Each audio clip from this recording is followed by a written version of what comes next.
Hansen, and as always, we are doing this show on Mondays at now 2 p.m. Eastern Time. Happy President's Day, everybody. People in the live chat sort of reminded me of that. Sometimes as a poker player, especially over the summer at the World Series, I lose track of days. Not so much at home now here with my wife, but absolutely at the World Series, the days just don't matter. Whether it's Monday or Friday, it all sort of rolls into one. As always, if you want to get on the show, you need to pre-submit your hands by emailing Bart at crushlivepoker.com, or if you are a CLP subscriber, you can DM me on Discord, and I will always give priority to CLP subscribers. We're actually going to be doing the show a little bit, I would say a little bit different here today. We do have two calls, but I'm going to be taking a hand from the CLP forums, which I might sometimes do. That I was thinking about possibly creating a CLP forums area for CLP call-in submissions, even for people that are not CLP subscribers. But I had this hand that I thought was had some depth, and then I want to talk a little bit about the World Series of Poker, which will probably be made into a YouTube video. And then moving forward for Crush Live call-ins, I might do little segments on different topics, different questions that are non-hand related to cut up for YouTube later on. So, because a lot of the most watched videos, and it took me like 2 years to like sort of figure out YouTube analytics, and I think I sort of have it down now with the titling and the tags, and especially the thumbnails.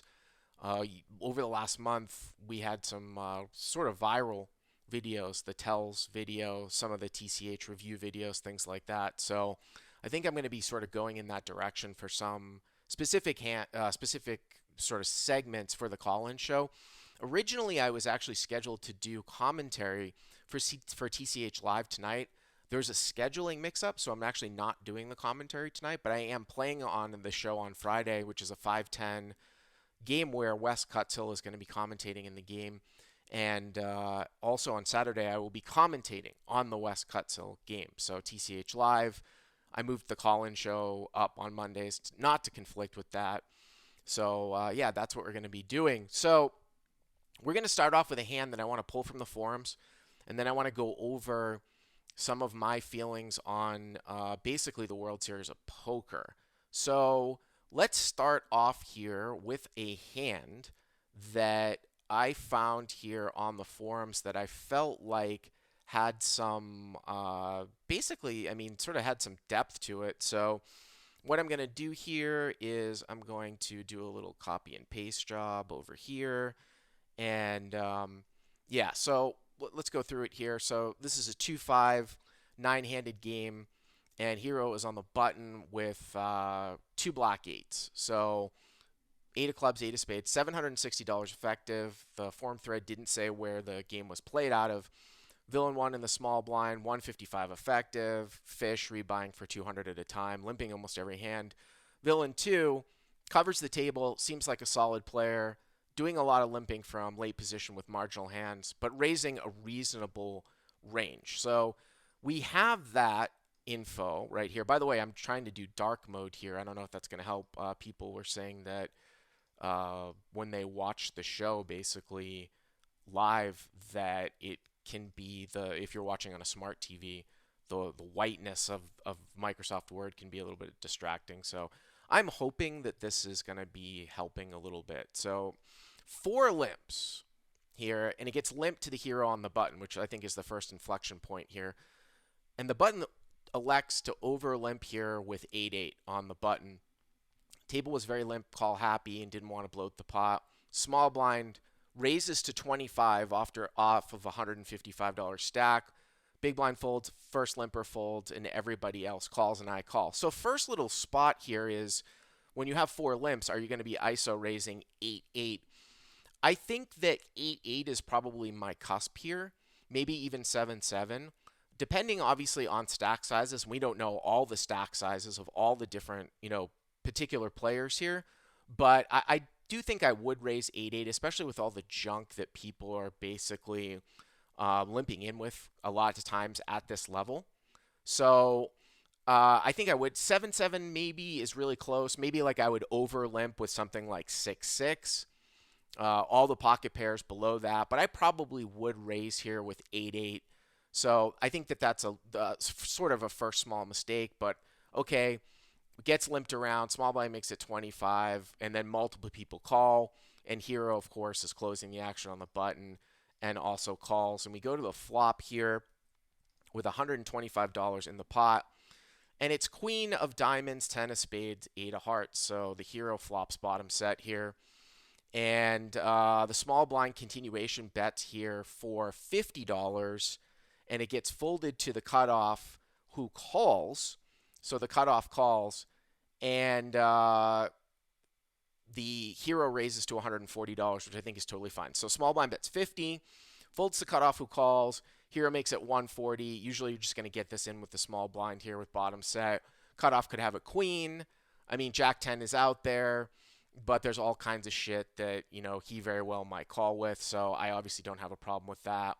The small blind here basically calls all in, for less, or he snaps all in for 130.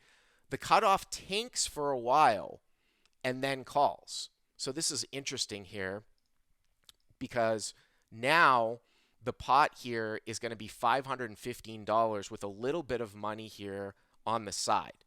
So now we're heads up on the side, which I think also creates a very interesting dynamic because you have to beat the main person, obviously. You have to beat the guy that's all in here. So usually the bluffing frequencies go down a little bit, in these particular spots. So now we're dealing with a pot of $515, and the side pot is $20. It's Queen of Diamonds, 10 of Spades, 8 of Hearts, and now the turn is the King of Diamonds. So Queen, 10, 8, King. And, after we've raised to basically 140, we've got probably a little under 600 left. So dealing with just over a pot size bet left. So now the cutoff leads for $175, which I think is quite interesting. So the cutoff leads here for $175. And the Hero calls.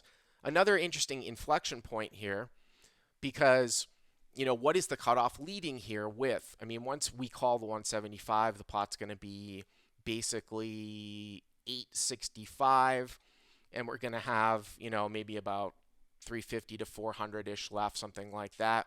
Jack 10 was already out there, which was a straight. Ace Jack is kind of a little hidden double gut shot on Queen 10 8. It's a gut shot to a 9, it's a gut shot to a king. The thing that that always interests me about these little spots is that would someone just come out and lead the turn here? Would they really come out and just lead the turn here with the nuts, basically, right, in a spot like this? Yes, they could be playing a slow play, Jack 10, sort of as like a little bit of a stop and go. What are the other hands that they could come out and be leading here with? They could obviously have like King Queen. I mean, it's possible. Usually you're not going to see kings up like in the form of King 10 because we raised on the button. The small blind got it all in. So it's like you have to think about the cutoff's overcalling range here. Small blind gets it in. This is on the flop, right? Cutoff overcalls the raise. I don't really think King 10. I don't really think like, King 8. It's possible King Queen. It's possible King Queen. Like I said, Jack 9 as sort of as a slow play and maybe sometimes like an Ace Jack type of thing. So cutoff leads for 175 and the Hero calls. And I don't have a problem with that. Really, I kind of want to see what's going on here in this particular hand. We don't want to necessarily blow him off of something.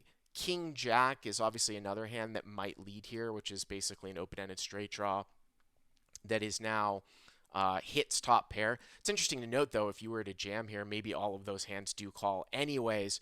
So 175 into 515, I mean, the pot right there is going to be $680.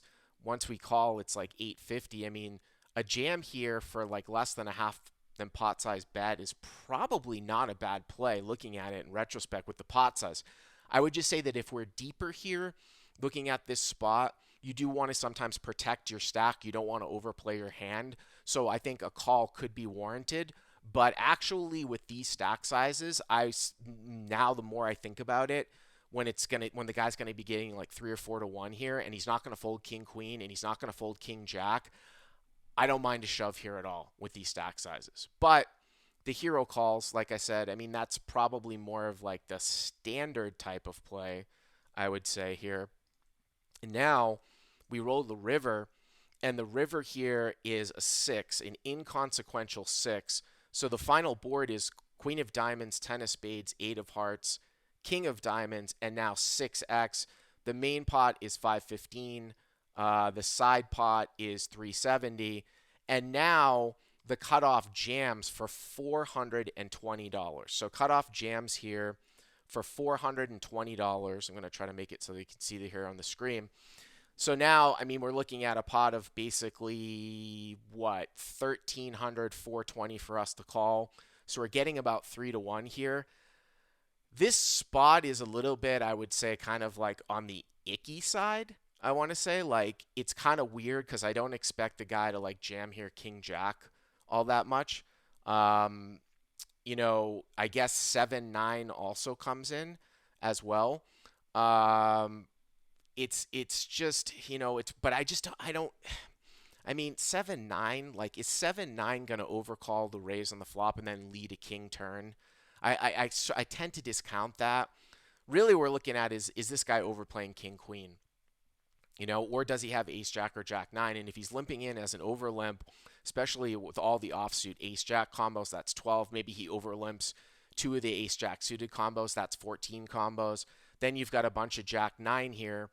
You actually look at it and it's like you could probably have 14 ace jacks, maybe another 16 jack nines. Who knows if they're played all that way? Maybe they're played, say, half or 2/3 the time. You're looking at 15 to 20 combos. And then you look at king queen. And there's 9 combos of king queen because there's a king and a queen out there.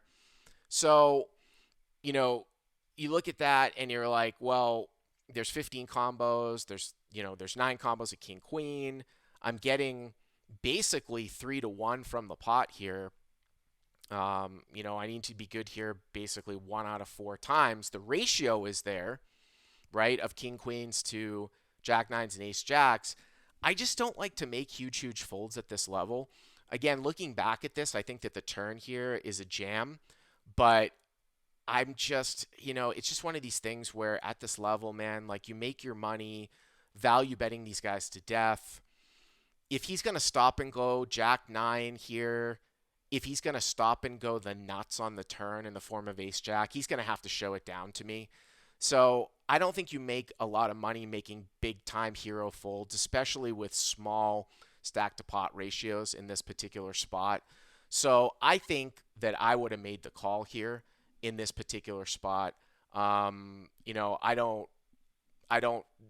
certainly wouldn't fault a call here.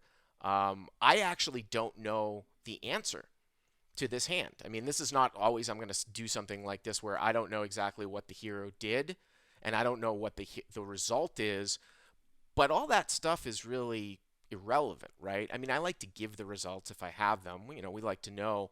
We're just trying to make the best decisions that we possibly can make here. And I'm telling you that I would most likely call in a spot like this. I don't think it's really too big of a deal. Some people in the live chat are saying king 10 again. When you're doing hand reading, I think it goes to you've got to analyze every single part of this.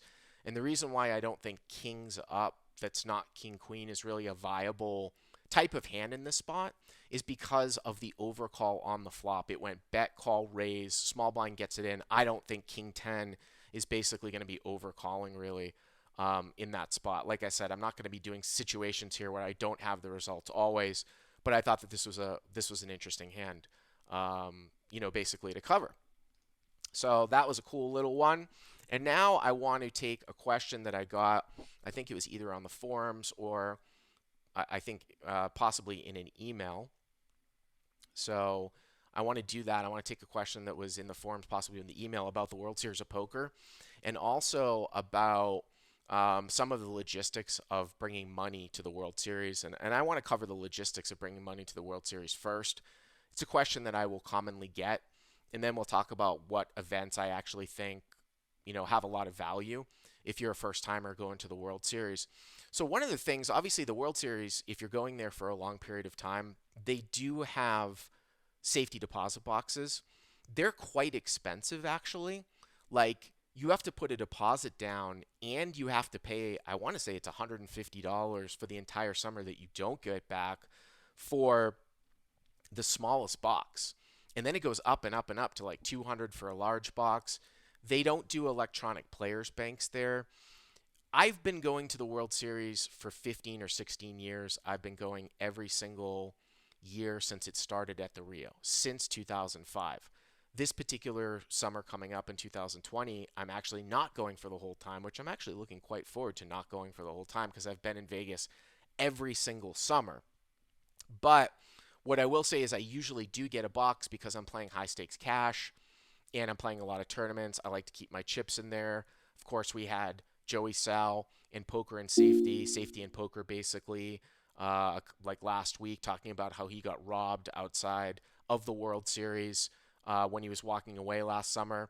It's pretty sketchy out there, to be perfectly honest with you. If you play high stakes cash and you walk outside in the parking lot in the middle of the night, there is very little security out there, and people rob banks and rob 7-Elevens and rob convenience stores for less. If you're a guy and people think and they're scoping you out and they think that you've got 10 grand on you, people will kill you for 10 grand for sure if they go in and rob a bank for 800 bucks. So, if you're playing high stakes cash, I would recommend getting a security box. One of the things a lot of people don't know, and I think this is the easiest way to get money to the World Series, especially if you're playing in some larger buy-in events, or even if you're just playing in the main event and you don't want to bring cash to the World Series, the easiest way to get money to the World Series is if you're a customer of a major bank, like I bank with Chase, Bank of America, Wells Fargo, Chase, all of those banks are represented in the Las Vegas area. You can go to the local branch of that bank at the World in Las Vegas, or you can go to your local branch at home and you can get a certified check made out to the World Series of Poker. So this is like a cashier's check, a certified check. Any bank will do this. You go in with whatever account that you want and you say, hey, I want a certified check. They will print out an official certified check with the payee out to the World Series of Poker, and you can bring that into the cage at the World Series of Poker. It will take maybe, depending on when you bring it, half the day to verify it, maybe 3 to 6 hours to verify it on a weekday, and they will give you chips for that check. It doesn't. I don't think it matters if you're going to play tournaments or cash games, but they will give you chips for that check. Now, they're very, very strict about the 5K Rio chips or the 1Ks. It's not like you can take out 5Ks in that method and give it to someone to pay off a debt. That person is not going to be able to cash in the 5Ks. They keep very, very close track of all those chips.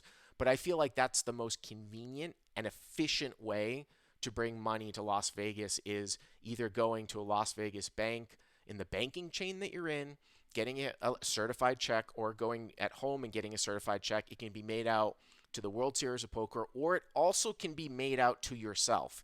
Now, the thing about certified checks is that if you lose that check, you basically you don't lose all of the money, but you should treat it like cash. With Chase, I want to say you have to wait a certain period of time to get the money back into your account, or you have to pay some pretty large fee to cancel the check. So you have to, this is not like a personal check. You want to treat that check as cash. It's not like if you lose it, somebody else can cash it in if the payee is in your name or the World Series of Poker, but it's going to be a hassle to get your money back if you lose that check. If you don't end up using the check, though, you can bring it back to your bank and that money will go right back into your account. So that's the most efficient way. There are also ways where you can wire money into the World Series of Poker. There are some wiring instructions. I don't know why you would do that. I've heard headaches about that. Like, you have to get the right account number, the right instructions, wiring costs a fee usually. Then you have to deal with the tournament cage.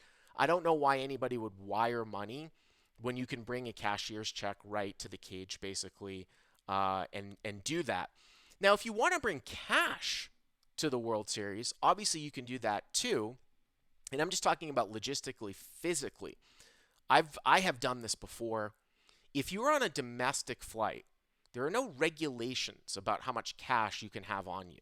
Now remember, internationally, when you cross over the border, you must claim over $10,000 that you're carrying in US funds coming back into the US. And if you don't and they find it on you, they can confiscate you. And of course, we had that story from many years ago, and the podcast is up on Crush Live Poker. It's in a free podcast, actually, in the free podcast area of Crush Live Poker, free bonus material, where there was a group that went to the PCA in the Bahamas. And this was a sort of a weird thing where American immigration was already set up in Nassau. You'll see this sometimes coming from countries that Americans will commonly visit. You clear American immigrations in the Bahamas. Well, I don't know if these guys had split up their money, but they did not claim the money correctly. Like one guy had 6,000, one guy had 7,000. They asked them were they carrying more than 10,000 together. I think they might have said no, something like that. And basically what ended up happening is that US immigration handed them over to the local authorities and they were thrown in jail in the Bahamas, in Nassau. If you're not familiar with the Bahamas, in Nassau and the Bahamas locally, it's like a third world country. It was a traumatic experience for them. Now, I'm not saying that that's always going to happen coming back into the US, obviously from a different country, but in a domestic sense, you can carry any amount of money that you want. One of the things that I've figured out is that if you take $10,000 in cash and you wrap it, you bend it, and you wrap it in an elastic band, like one of these things, and make a little C, you can do that with $20,000, meaning that you can do two wraps of 10K, fold it in half, wrap it again with a larger elastic, and that's one sort of 20K brick. And you can do it, obviously, with another 20K brick. And in my regular jeans, I can carry $40,000 quite easily in two 20K bricks. Now, I have TSA pre-check, so I don't have to go through the full body scanners. It's just a metal detector. So I don't even take my cash out of my pockets. It doesn't do anything with the alarms because it's a metal detector. I think in the full body screen, you have to take everything out of your pockets. So what I would probably do is just stick that money in the front pocket of a carry-on, watch the carry-on go through, obviously go through there and grab it there. That's the easiest way. When you start getting into larger, I mean, I know people that have stuck like $100,000 in their carry-on and stick it through. I'm not super comfortable doing that. I like to have it on my person. And to be honest with you, if I didn't have TSA pre-check, even I still feel a little iffy about putting it in the bag and having it go through, the metal detector. But yeah, that's quite a logistical way of doing that. I have done some stupid shit in the past where a few years ago, maybe 5, 6 years ago, like I've driven with way too much cash back from Las Vegas to LA, like a bag full of cash. There was one year where I stuck around and I played some blackjack at Caesars. I think this was in 2013 or 2014. And I went on a little run and I had a lot of cash. Now, it's not that I'm concerned that someone's going to rob me. My mother always gets super paranoid when I go home and I might have, say, like $8,000 on my purse. And she's like, oh my God, what if somebody robbed you? When you look at it and you walk out like in regular society, nobody's carrying that amount of cash. So unless somebody specifically knows that you have that amount of cash on them, no one's going to know. They're never going to know that you're carrying that amount of cash to like single you out and rob you, right? This is why people are robbed when they come back from the casinos because people know they have that cash. You're walking out of the casino. They've probably sort of scoped you out. Or if you have a big mouth and you're talking and people are going to know that you're going to have a lot of cash with you driving back to LA and you're telling people when you're going to leave and they know your car, that's another thing. But I was very, very careful to keep that quiet. Where the danger comes in with driving to and from Vegas with a lot of cash, if you're driving in your car, actually, I'm more concerned about the police and civil forfeiture. Now, at least now, like it's sort of come out in the news that civil forfeiture is a bad thing, but there have been multiple stories where somebody's gotten pulled over, given permission somehow for a cop to search their car. The cop finds 50,000, finds 100,000 in a bag, and they just take it. And the onus is on you basically to get it back. Now, what do I think about civil forfeiture? I think it's obviously a terrible thing. I think it's corrupt. I think a lot of local authorities, that's in local towns and stuff like that, that's where they've been getting a lot of their annual budget from these civil forfeitures.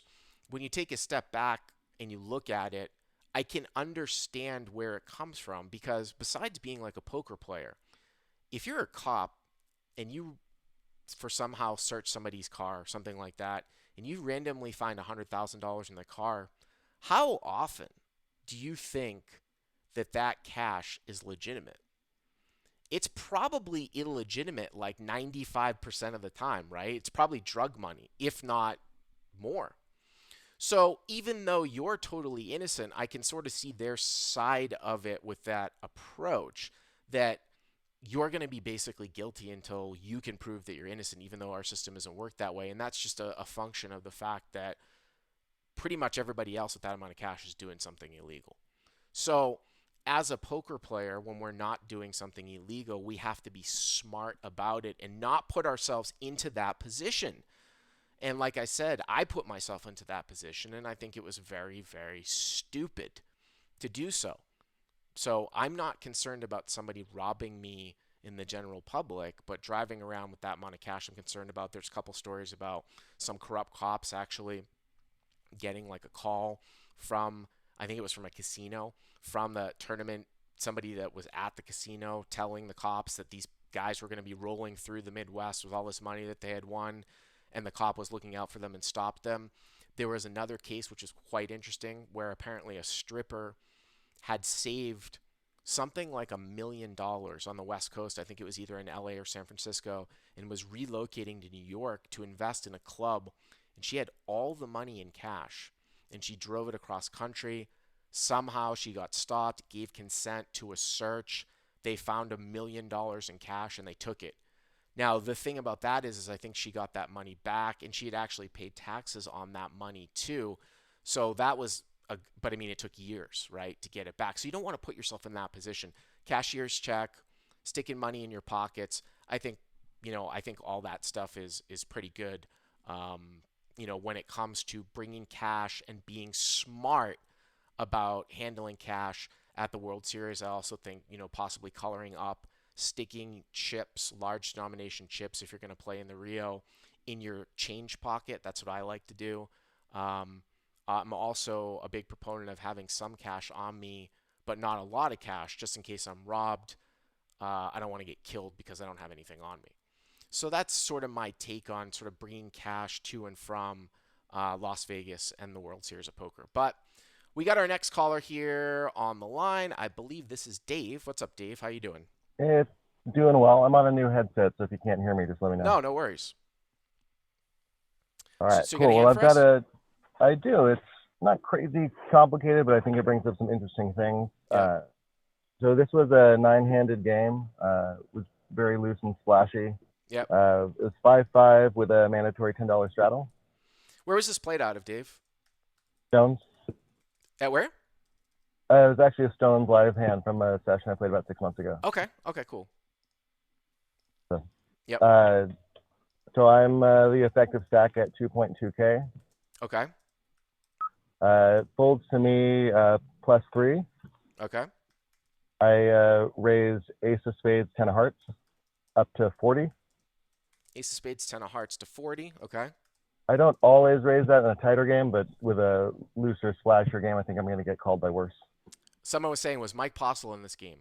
Just No, he was not. Okay, interesting. he was not. No, no. The AC Okay. was in there, and some of the other Okay. people So you've seen play before. so +3, ace of spades, 10 of hearts to 40. Yep. I ended up getting a call from the hijack, Okay. the button, and the big blind, and then the straddle folds. Okay. So it's four ways and it's about 160. Yeah, 175 according to Okay. Stones. 175. Okay. Yep. So interesting flop. Flop comes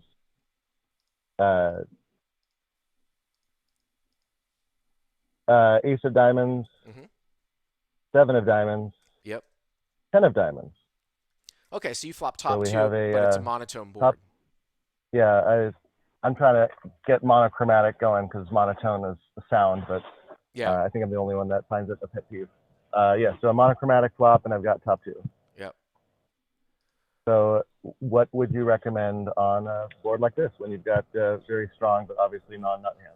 Well, I mean, I think this is where, and I think I'm going to be doing some, like I said, I'm going to be doing some newer stuff on YouTube, which I'm trying to do some stuff that's a little bit unique, where I might be reviewing some old Poker Night in America hands that I've played back in say 2015, 2016, and looking at how I would play them now with some of the newer modeling in terms of bet sizing and just action and no limit games, because I think so much information has come out in no limit, in the last, say, 1 to 2 years with computer modeling and solvers and things like this. So I'm going to look at this from a theoretical perspective, and then I'm going to look at it from like a live splashy perspective, right?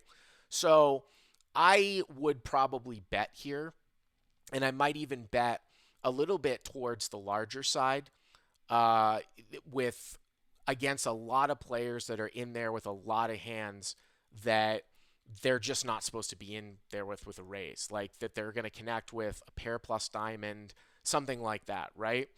From a theoretical perspective, and it's very, very hard to model this because you've got basically three people calling, right, which is almost never like Mm-hmm. at equilibrium pre-flop in a non-anteed no limit game. You would usually take a very, very small sizing in a multi-way pot here to reflect the fact that other people have the nuts. Also, one of the things that I've seen that solvers do is they will sometimes wait, almost like wait until a safe card to start putting money in here. Because the equities on this dynamic board change so much based upon the turn card, you will see a high reflection of checking, even with top two, and sometimes even with the set here.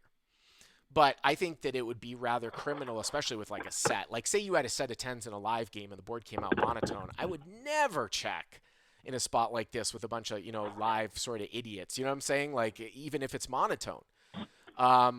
Ace 10. Now, the thing about betting sets, though, is, of course, you can continue on to a raise because you've got equity. Top two here, you don't have much equity against a flop flush, but I would still tend to bet. I don't think I would go crazy here, but I might bet something like 75. Cool. And I think too, just touching on that, I think there'd be a big difference if I had say like Jack 10 here, and it came, Jack 10 7 all diamonds, because then the ace of the nut is represented, as opposed to here the nut flush draw with it's a pair, and a single card would mean have to be like King 10 offsuit or Well, King 7 they offsuit. could have king queen offsuit though, right? King That queen with the too. king of diamonds, something like that. What did you do? Yeah. So I went one third pot. I bet 60 into. So it checked. Big blind check to me. So I'm second act. I bet 60 into 175. Okay. So about a third. Hold on one second here. Okay, so hero bets 60. Hero bets Yeah. 60. Okay.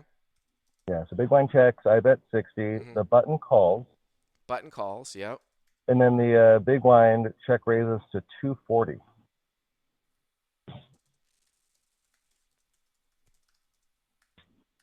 So big blind check raises to 240. 60 call. Big blind check raises to 240, and you're at 2.2K effective. This is where, like I said, you can see how betting with a set here is much better than betting with hands with lower equity that can continue to raise this, like ace king no diamond. You know what I mean? Something like that, right? Because here you're in a situation where if you are behind to a made flush, right?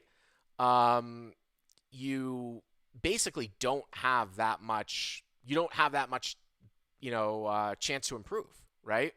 Who was the big Mm-hmm. blind? Just out of curiosity, just wondering. Uh, I'm drawing a blank on his name, but he plays a lot. He's taller. He's got a big long beard. I mean, here's the thing. Like, I think that you might He's be able to. tighter, more aggressive. He's a good player, not crazy tight. He picks spots. He's a good, solid player. I Pretty just balanced. don't. I mean, besides king queen with the king of diamonds here, or possibly like, I guess king queen with the queen of diamonds, something like that. Remember, you're in a multi-way spot now here, Dave. So you also have to worry about the button behind you. So in a situation like this where the button's behind you, I very well might make a fold here, which just sort of goes to, I don't know if you would say necessarily say it's unbalanced, but there is a thought that you shouldn't really be doing many bet folds on the flop as the continuation better. That's sort of a newer school theory thought. So if you're not going to bet fold, so if you are going to bet fold in a situation, the theory behind it is that you should be doing a lot of checking. Do you follow me? Because Hmm. if you're going to bet fold a hand, that means that the hand's not strong enough to bet and should be placed in a checking range. That's the theory. I certainly don't buy that as the most um, profitable way to play a lot of live poker games, but that's just getting on board the theory. So some would say, well, this should be a check on the flop if you can't continue to a raise, whereas sets should be bet. Possibly like ace king with the king of diamonds should be bet. They can continue on to raises. I might make a pretty tough fold here in this particular case because the button's behind you. What did you end up doing? So I definitely thought about that. It seemed like that would be reasonable, but maybe a little tight in case it was a pair with like a king of diamonds. So I ended up calling with the intention of evaluating on the turn, see what came, see what he decided to do. Okay, so you So I call. called, and then the button folded. All right, so all right, so hero calls, button folds. Okay, so now looks like the pot is what 655, something like that. 715 is what it had on Oh, the screen. 715. I didn't put the call. My bad. 715. Okay, let's go to the turn. So it was a pretty inconsequential six of spades. Okay, six of I mean, spades. 8-9 gets there for a straight, but other than that, Yep. Okay. so he just open rips, putting me all in for my 1900 into now a 26-15 pot after He open his rips bet. for 1900. Yep, he puts me all in. Wow. I mean, this is one of these things where I think that you should probably look at the chance that you're going to be the chance of improving. This is where like maybe like it's kind of crazy like in the sense that it's such a big overbet, right? And you're not really Yeah, getting much in pot odds, right? It's 1900 into 17 excuse me into 715, so it's 2615 1900 for you to call, so you're getting like 1.3 to 1, probably need yeah, equities in like the low 40s, something like that. But of course the issue here is that if you are behind, you don't have much of a chance to improve. So I mean, I would start looking like, I would start looking in cases of like, just hand strength. Like, well, can I call with middle set, top set plus smaller flushes, things like that? I don't think that I would probably call here with top two. I mean, it would be one hell of a semi bluff for somebody to make this here with like king queen off with the king of diamonds. So I don't think this street really is that hard, just because you don't have to defend here all that much. If you had pocket tens, if you had pocket aces, I think it's much, much closer, obviously, what if he because you're made a good. more standard like 500? Um, if he made a more standard 500, Yeah, made the more normal bet. I think that possibly you could continue on. It's possible that you can continue on. I mean, like I said, I think I'm probably pitching the flop here, but I don't really know what you're. I mean, a six is a pretty blank card, right? An offsuit six. So it's kind of like, unless you're playing like a game of chicken with him, whether he's going to bet again, but what do you expect? He probably is going to bet again. When you call a check raise, it's such a sort of like in a, kind of a wetish type of board. I would surprise me if king queen with the king of diamonds that's making the play is not going to continue to bet turn. So you could call again and maybe he gives up at the end, right? Yeah, that's what I was thinking. So what did you end up folding? I did. Okay. He actually, and then because of the stream, I saw he had 5 deuce of diamonds Yeah, that with makes sense to a me, like a low yeah. flush. I think that makes a lot of sense. I think having a set here would be quite interesting. I think your hand is a pretty easy fold on the Yeah, I turn. I thought think so. it's folded on the flop though, and it goes to multi-way nature, and it also brings up, like I said, like another concept of just to keep in your mind, theoretically, you aren't supposed to be doing a lot of bet folding on flops as the continuation better. If your hand is two in between to bet fold, you're supposed to be checking. It's something to note. Like I said, I wouldn't recommend that all the time. And also, too, because the equity changes so much based upon the turn card, that's also something to note, too. I Yeah, I thought appreciate. my flop. Yeah, I was just gonna say I thought my flop small sizing might have been made him over bluff in that spot. Yeah. I appreciate the call. Thank you very Thank you very much. much. All right, let's go to our next caller here. It's going to be in the 412. You are up next, sir. Sorry about that. I didn't give you the pin. This is Daniel. What's up, Daniel? Dan. Dan. Dan, yeah, How good. you How you doing? Good. Great. This is from Rivers Casino in Pittsburgh. Okay. Yep. 1-3-6 game. Mandatory 6? Yes. Okay. Yeah, it's like 50-50 whether we run 2-5 or 1-3-6. There doesn't seem to be any rhyme or reason, but Well, I I would like say the that 1-3-6 better. I would say 1-3-6 is better than 2-5, right? Because I mean, Yeah, 1-3-6 yeah, you're definitely. 1-3-6. I mean, any no limit game, I'm always going to be more partial to three blinds. I think it just creates action. People play more hands, and then I think that you'll get weaker players sometimes that think, oh, hey, it's a 1-3 game. What's the buy-in structure? 300 to 1,000. Oh, nice. Okay, that's pretty cool. 300 to 1,000. Yeah. Okay. Yeah, it's a good game. Yep. Okay. I'm on the button. Villain 1 is an MP2. He's an older guy. He plays a lot. Mm-hmm. Real loose passive pre-flop, does a lot of limping, and then plays pretty straightforward post. Yep. He raises to 20. V2, who is the main villain in the cutoff, he's got about 450 in his stack. I'm covered by V1, by the way, for whatever that's going to be worth. +1 or under the gun? MP2. Oh, MP2. Okay. Mm-hmm. Yep. Yeah, and then V2, who I cover, he has about a 450 in the cutoff. Younger guy, I had never seen him. We had played one hand together where it just came off to me that he was a relatively weaker player. But he was talking to one of the regs at the table, like they knew each other. So maybe I just never played with him out of some weird coincidence. So he calls, and then I am on the button with pocket fives, and I also make the call. Thought about 3-betting briefly, but I feel like if I flop a set against V1, I could win a lot of money. And if I 3-bet and he calls, I'm pretty much crushed by his range.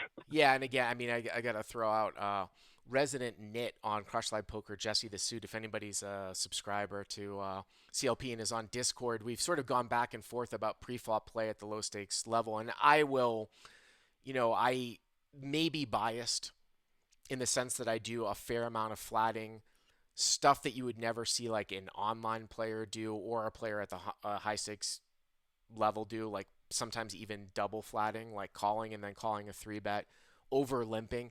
And that's because my history comes from very, very weak competition in live games. Like I couldn't even, how deep was MP2, by the way?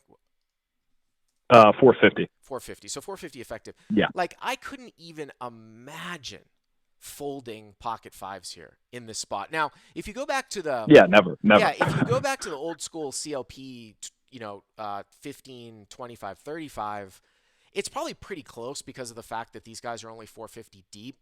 But no, V1. I have 950, and V1 has me covered. Oh, I'm sorry. I thought you said okay. Yeah. Okay, So I'm trying to get in there with V1 yeah. here. So, anyways, the point that I'm making is that there was a discussion about, well, if somebody makes it 3x or 4x under the gun, and a couple people call, should you be folding sixes through deuces on the button? And I have just seen people.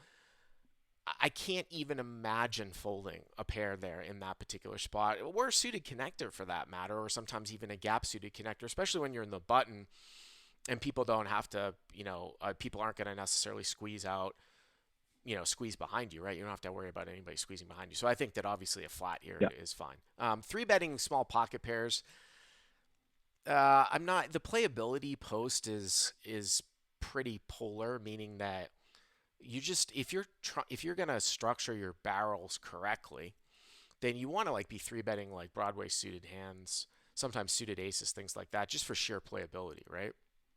So you make the call with 5-5. Okay. Yes. Yep. Yeah, and the blinds all fold, so there's $64 in the pot after rake. Yep. And the flop comes out 6 of diamonds, queen of diamonds, and a black deuce. Okay. And it checks to me. And after V1 checks, I'm pretty sure I have him beat. V2, I'm not really sure what he is yet, but I bet $35. And then both villains call. So this is interesting. So you bet $35 here. One of the things, though, like I said, as my game is also evolving, that I do buy from sort of the newer school modeling in terms of bet sizing is that if you're going to protection bet, you don't have to protection bet that large. So you're betting 35 here into 64, Queen 6 deuce. First of all, it's pretty. Did you have the 5 of diamonds in your hand, by the way? Do you remember? No, I do not. I do not have the 5 of diamonds. So this one's probably pretty close, man. I mean, maybe with the 5 of diamonds, it can be a bet. You do have some backdoors here. It's Queen 6 deuce with 2 diamonds. The point that I'm trying to make is that if you're going to protection bet, you actually don't have to protection bet that large. You're betting 35 here into 64. You could probably get away with betting even 25. And I'll tell you why with this configuration too. Not that people are necessarily are paying attention to this all the time, but you actually kind of have the preflop raiser leveraged because he's first, and then you've got someone behind him. So it's very, very hard for him to call with ace high types of hands, even though you want that call. But I'm saying that, like, if your head's up, yeah, he's probably going to continue on here with a lot, but he's going to worry about the guy behind him too. So I just wonder if you need to bet this much. But okay, you bet 35. Yeah, and they both call. So call. V1 and V2. Yeah. Pot's 169. And then the turn is 4, black 4, does not complete the backdoor flush draw, does not complete the diamonds. All right, so 6 of diamonds, Queen of diamonds, deuce of clubs, 4 of spades, okay? Yes, and it checks to me again. Okay. And I bet 105. Not sure what you think about that. It might have been optimistic, but I think this bet gets all pairs below the queen to fold. Get called by flush draws. So I think this has a chance was like the combo bet you talk about, but I wanted to get your thoughts on that. Honestly, if I was going to bet here, I would just bet the pot. This is again another thing new. I would bet like 150 to 160 and then just give up at the end. Okay. I mean, I sort of see what you're saying in the terms of like, okay, well, if we can get every non-queen to fold and queens are continuing on here, then sometimes we can risk less by betting smaller. But I don't necessarily know if that's the case here when you bet 105 on front door diamonds. I feel like people might continue to call with,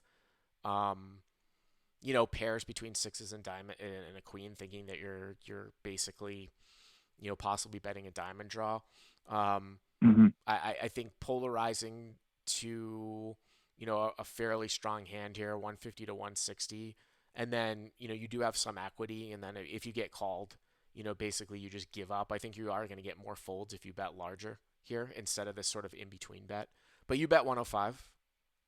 Yeah. V1 thinks for a little bit, and then he folds. By the way, I'm not saying that. I'm just saying that if I were to start a bet on the flop here, I'm not always going to bet here on the turn with 2 people to call. I'm just saying if I were to choose a bet sizing, it would be on the larger side. How often would I bet?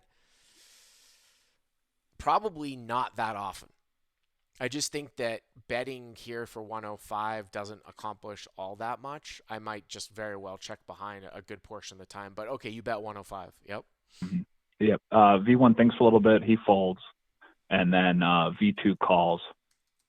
And so pretty much like you just said, unless the river comes a 3 or a 5, and I don't even know if I'm going to bet the 5 of diamonds if that hits on the river, but I do plan on checking back just about everything. So the pot is like 379, right? 379. Yeah, I have 378, but yeah. So yeah. so this guy so you put in 105 on the turn, 35 on the flop. So this guy has like what, 300-ish left, something like that in his stack, yeah, right? The cutoff. 291. Okay, yeah. Okay. So what happens. 6 of diamonds, queen of diamonds, deuce of clubs, 4 of spades. All right, let's go to the river. Yep. And then the river is the 9 of hearts. Okay. And then V2 open shoves. For 291, pot is 669. I'm getting a little over 2 to 1. So he just open shoves at the end here on pretty much a brick, right? Queen of diamonds, six of diamonds, Yes. ace of clubs, four of spades, nine of hearts. I mean, here's the thing. Like, this is one of these spots again where, well, first of all, there's two things going on here. Number one, I think that players that might not have as much live experience as I do might look at this line like, oh, it's a bluff, like he missed diamonds. I actually don't think that this line is very bluffy because you have shown so much strength by betting the flop and betting the turn. Do you think that a guy in your player pool is just now going to nakedly jam almost a pot-sized bet all in here on a brick at the end when it looks like you have a queen? There are a few. I didn't know this guy, but yeah, there aren't many people like that. Yeah, I mean, that's the first thing. So I think people are like, oh, the front door missed, like I have to call. The second thing is that sheer hand strength. Like, your hand is not strong enough to call in the sense that you might lose accidentally to some hands too. Yeah, that was a thought I had. It's always bad when you can call and you lose to some bluffs. You know what I mean? Like, I put the flop distribution up as queen of diamonds, six of diamonds, deuce of clubs. I don't know exactly what it was. We'll put it up there. But, like, for example, say the six wasn't a diamond, right? Like, say it was queen of diamonds, deuce of diamonds, six of clubs instead. And then he jammed the river and you called and he's like, good call. I have a six. He had 6x of diamonds. You see what I'm saying? Yep. So, it's just one of these spots where, or sometimes like a guy, he's probably not going to do that with a queen. I have seen some crazy shit go down where somebody doesn't know what to do and they just jam all in. Or if he ran in a 9x of diamonds. I'm not saying that that's common, but this would be a pretty trivial fold for me for those two reasons. Number one, I actually don't think this looks like a bluff. And number two, your hand's not strong enough to call. What he has here, it possibly could be like nines. You block the nuts in the form of 5-3. It's sort of surprising that he doesn't put more money in here on the turn, like with some sort of hand. Like, there aren't really a whole lot of two-pair types of hands out there. I guess it would be like, but I mean, it could be queen nine. It could be pocket nines. I'm not going to call here. I mean, you're 291, 379, so you need to be good here. 1 out of 2.3, 1 out of 2.4 times. What ended up happening? I thought about it for a while, and I was just confused. I didn't see much value that he could have had, and I ended up calling. Wow, and okay. he showed 6-4 of spades for a turned two pair. Yeah, I mean 6-4 spades. So he played. He showed 6-4 spades. We'll call it. We'll do the reveal and we'll say it's 6-4 clubs because I put the deuce of clubs. I know that the Anita, our editor, if we use this, you put 6-4 clubs because I had put the deuce of clubs up there on the flop. So that means the 4 spades came on the turn. But it was a black 6-4, right? So yes, it was suited. It was suited. Yeah, black 6-4. Yeah, I mean that's kind of interesting in the sense that, he turned two pair and then decided to play it in that manner. But more often than not, when you're betting for protection, although you were sort of betting as a bluff, but your hand is basically the equivalent. When you're betting for protection, and then somebody suddenly just wakes up and jams river from up front, it's actually usually not a bluff. Like, say, for example, you had king-queen here. King-queen off or like king-10 suited that you flatted. Even then, man, obviously it's a much easier call. Or so not king-10, queen-10 suited, queen-9, queen-10 suited. Even then, I would be pretty hesitant. At that point, I'm actually looking at it like sometimes even the value of my queen is because I've seen situations where I have queen-10 and the river, that you run this river and then the guy jams and you call with queen-10 and the guy says, good call, I just have a queen, and you lose. So I think that even like queen-10 and queen-jack is close. The point that I'm trying to make here is that on the surface, this might look spazzy bluff, but to me, it actually screams quite value. The check call, blast on a blank at the end. Now, you might have a guy that's just totally out there and crazy, right? And the line doesn't make sense, but I don't know. That's my take on it. I appreciate the call. Thank you very much. All right. Thanks. All right, cool. Again, guys, if you want to call in your hand, you can do so by pre-submitting bard@crushlivepoker.com, and you can hit me up on Discord as well. And that's how you get on the show. I actually got a lot of calls this week. Excuse me, a lot of submissions this week, but none of the hands were really all that good. Like I boiled them down to those two hands out of like 15 hands. So, when you're calling in, and I think it's important. I mean, when you're submitting a hand, I think it's also an important skill that like you're not trying to submit the cooler hands. You're trying to learn from the hands. It's not an emotional bad beat that you're trying to share, which I think a lot of times people, will sort of fall into. But there's one last thing that I want to do in terms of a segment, sort of going along with the carrying cash to the World Series. And I don't know if I'm going to cut this into the same thing or different videos, but I want to go over what I think are the best value tournaments at the World Series, like a World Series type primer type of video. So, if you like this video, hit the like button, please, and subscribe to the channel.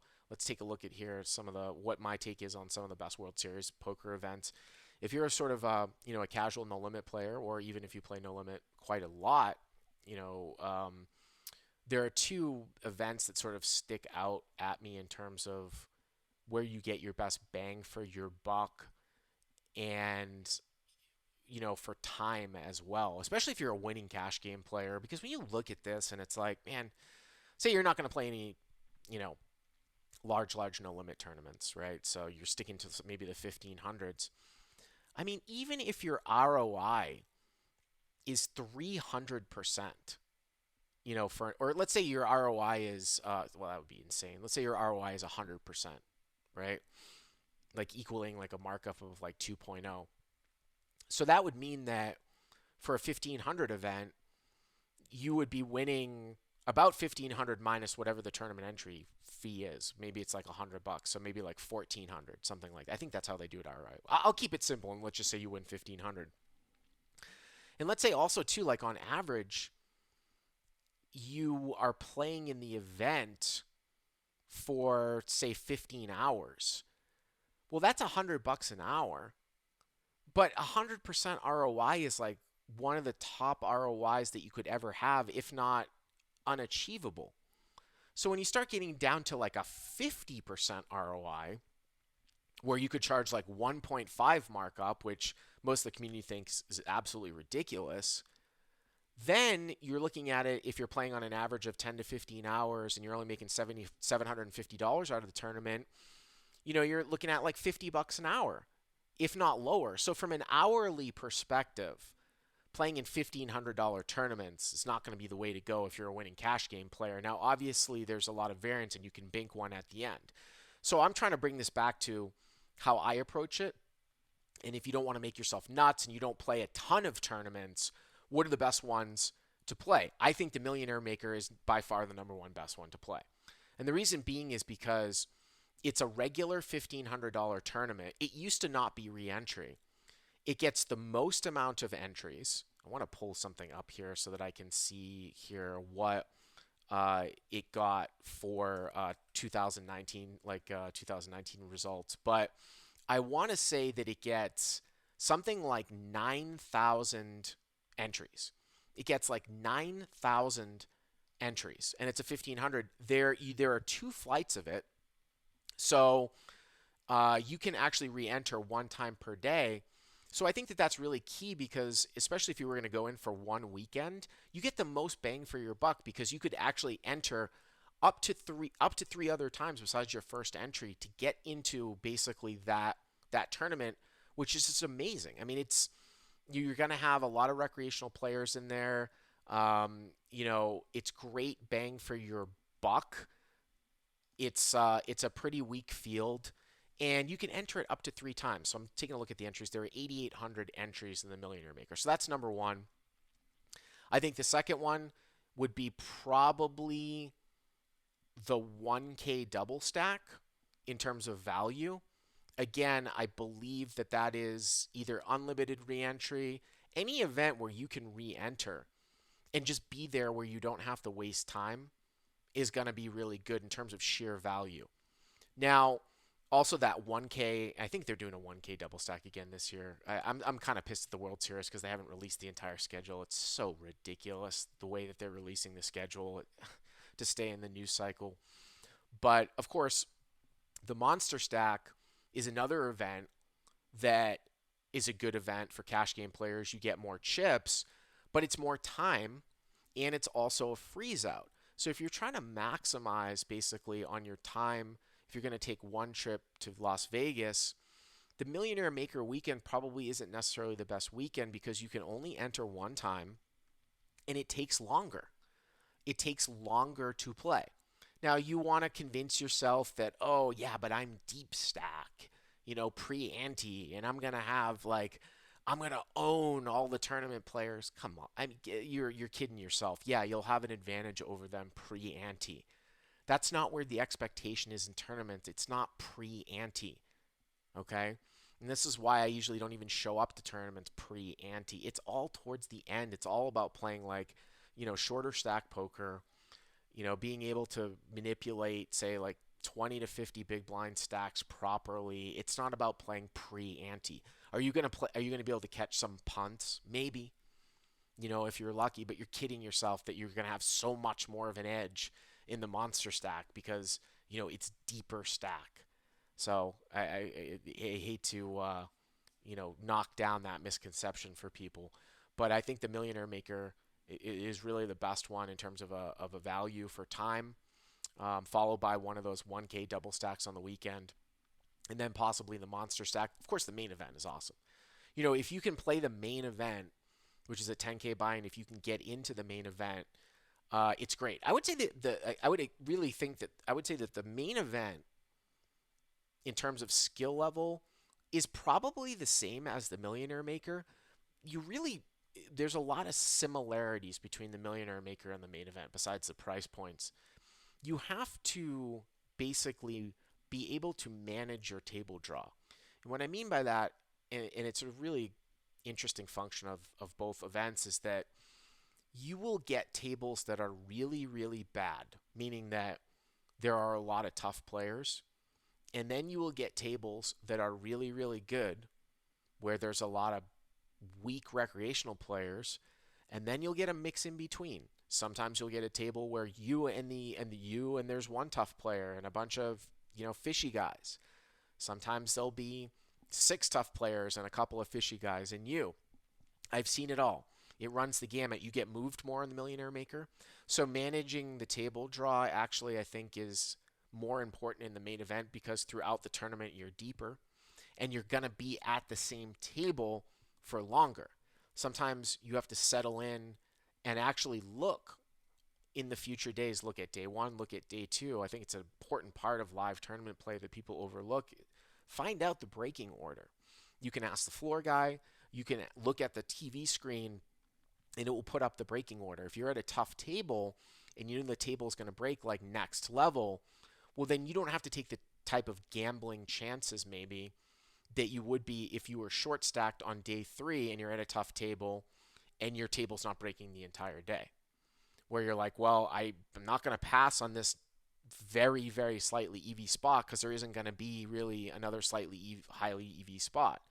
Whereas, like I said, if your table's breaking and you have a lot of chips, you can pass. You can sort of hunker down, not play many hands. You can go through different sort of styles of play throughout the tournament based upon the other people that are at your table. The Millionaire Maker, like I said, to a lesser extent, because of the fact that you're shorter throughout and you are basically moving more often. Now, I have a lot of experience in going deep in these gigantic, gigantic fields.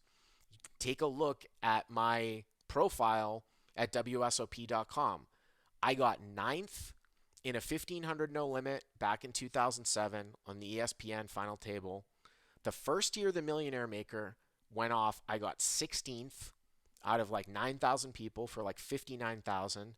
A couple of years later, I got 27th in the Millionaire Maker out of 9,000. And then, of course, last year, I got 4th in the Monster Stack which was very nice because I had 100% of myself for 356,000, fourth out of whatever it was, 7 or 8,000 people. I entered the monster stack, and people on CLP can actually confirm this. Basically, in the last level that you could enter, I was playing a cash game and I entered with 28 blinds.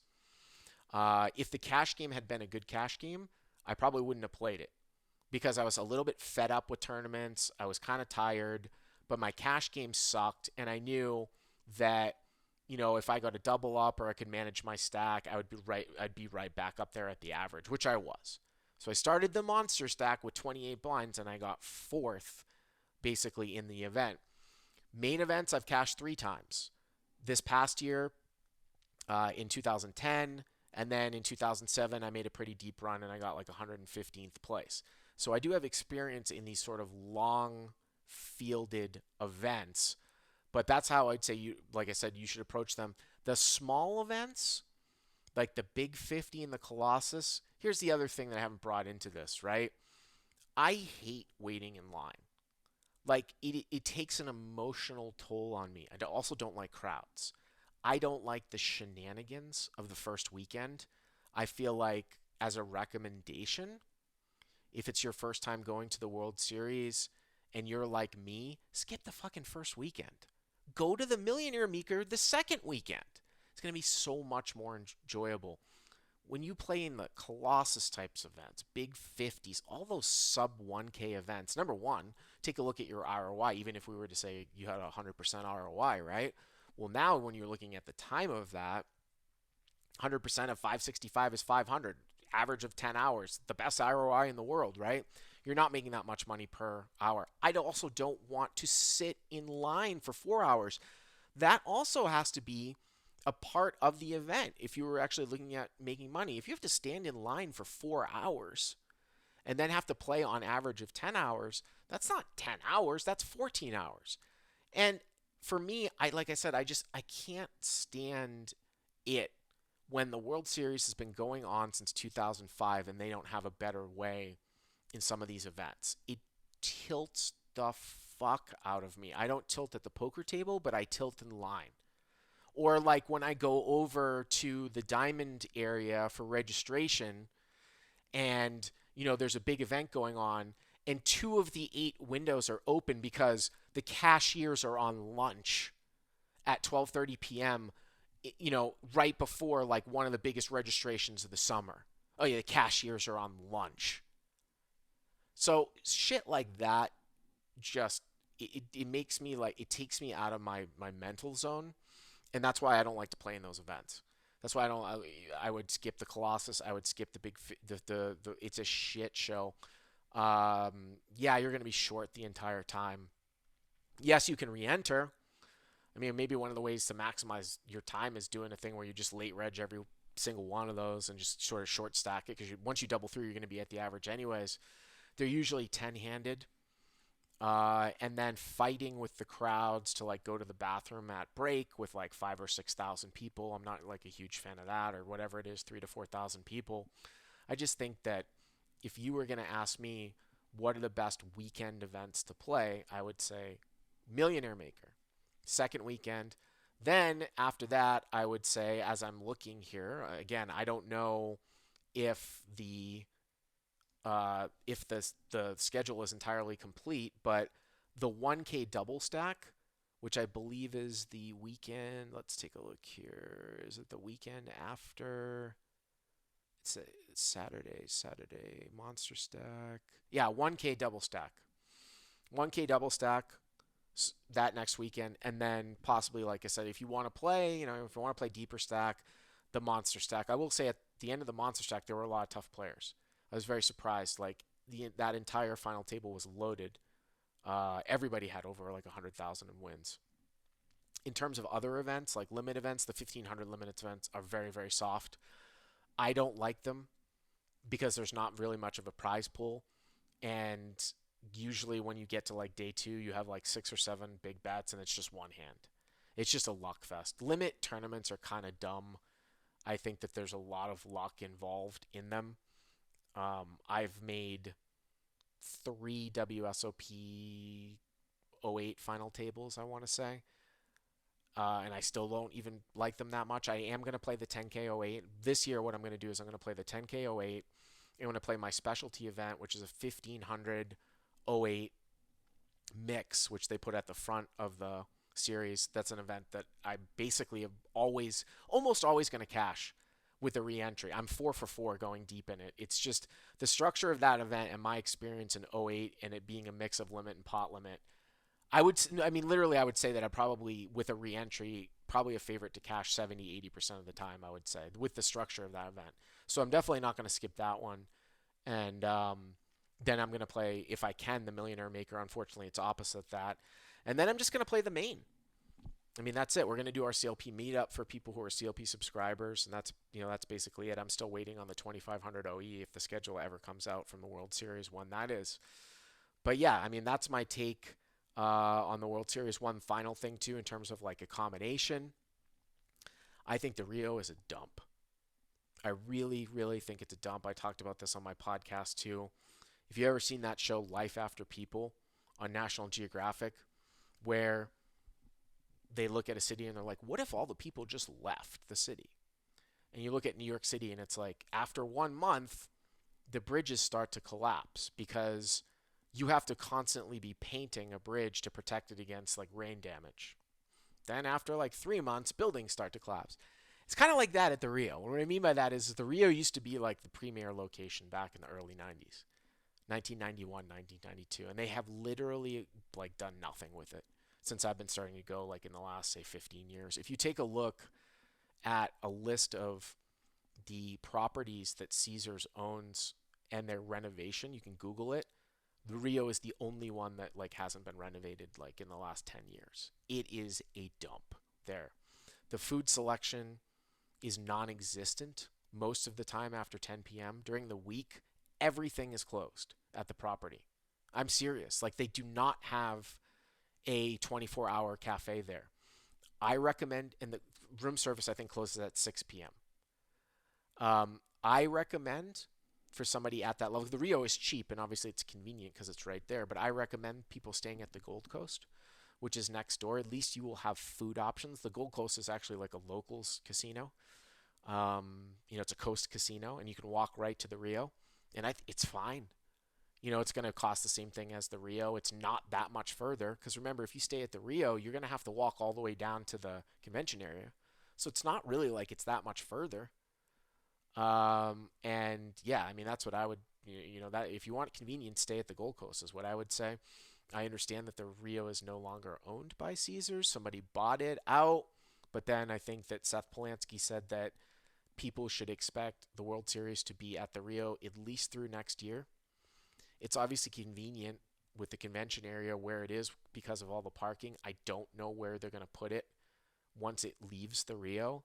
My main gripe about the World Series and the Rio is just that the hotel is basically unlivable, at least in my eyes. So, anyways, that's my take. So, again, if you want to call in for the show, you can do so by emailing Bart at crushsidepoker.com.